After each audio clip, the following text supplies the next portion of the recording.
Today's lecture focuses on Thomas Jefferson as an American leader, and I'll be looking at the issue of religious freedom in the United States, in particular the wall of separation between church and state, to show this, especially Jefferson's role in this ongoing debate. To understand why Jefferson is so important, I read into Jan Lewis and Peter Onoff's article, American Synecdoche, and Jefferson here, they say, is identified with the nation. He is substituted almost as national history.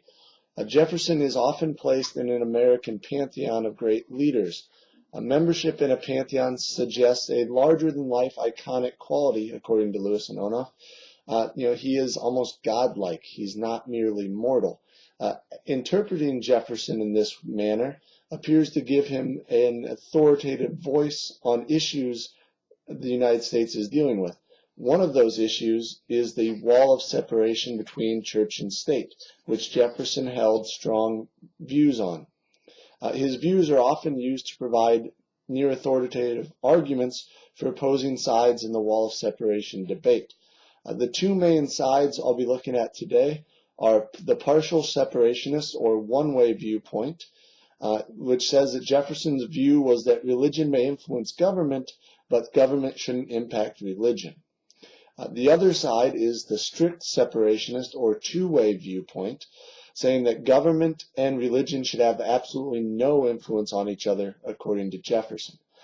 First, I'll look at a partial separationist viewpoint provided by Daniel Dreisbach in A New Perspective on Jefferson's View on Church-State Relations.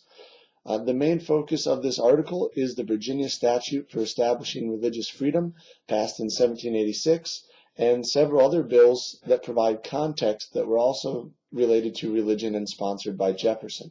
This article also examines Jefferson's letter to the Danbury Baptist Association in 1802, which includes the very famous quote about the wall of separation between church and state. Looking at the preamble to the Virginia Statute for Establishing Religious Freedom, one of the key ideas Jefferson has was that Almighty God hath created the mind free, and willed that free it shall remain. Legislatures and rulers cannot force people to believe certain things. It is sinful and tyrannical to compel a man to support a religion which he disbelieves and abhors.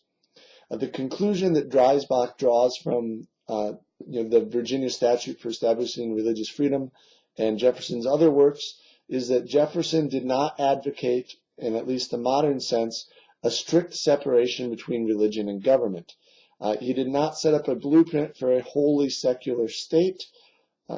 Jefferson supported the individual's right to worship God or not, according to his own conscience, free from government interference or discrimination. According to Dreisbach, Jefferson's wall was intended to foster an environment in which freedom of religious belief and expression could flourish. His driving motivation was to place the rights of conscience beyond the control of other men and certainly state institutions.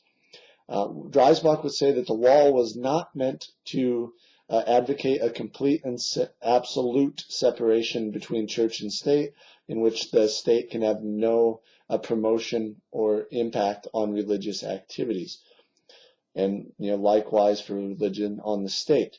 Jefferson actually advocated cooperation between church and state in some instances.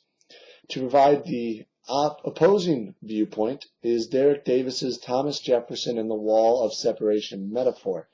This follows the strict separationist or two-way viewpoint and primarily examines Jefferson's letter to the Danbury Baptist Association in 1802. It includes a quote from this letter in which Jefferson says that religion is a matter which lies solely between man and God, and that he owes account to none other for his faith or worship, and includes that very famous quote, thus building a wall of separation between church and state, in reference to the First Amendment of the U.S. Constitution. Davis's conclusion here is that Jefferson was undoubtedly two-directional in his view. Government should have no role in advancing or promoting religious ideas and should provide no benefits to religious institutions. Also, religion would not be government's guiding force and would have no impact on government laws.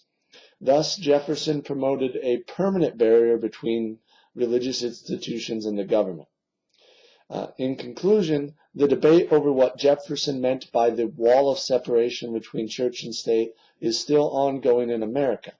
The question is, did Jefferson want to provide religious freedom from government interference solely, or did he want to completely isolate the two institutions? This debate is still going on, but what is probable is that Jefferson will be continued to be used as a near authoritative source for both sides' arguments.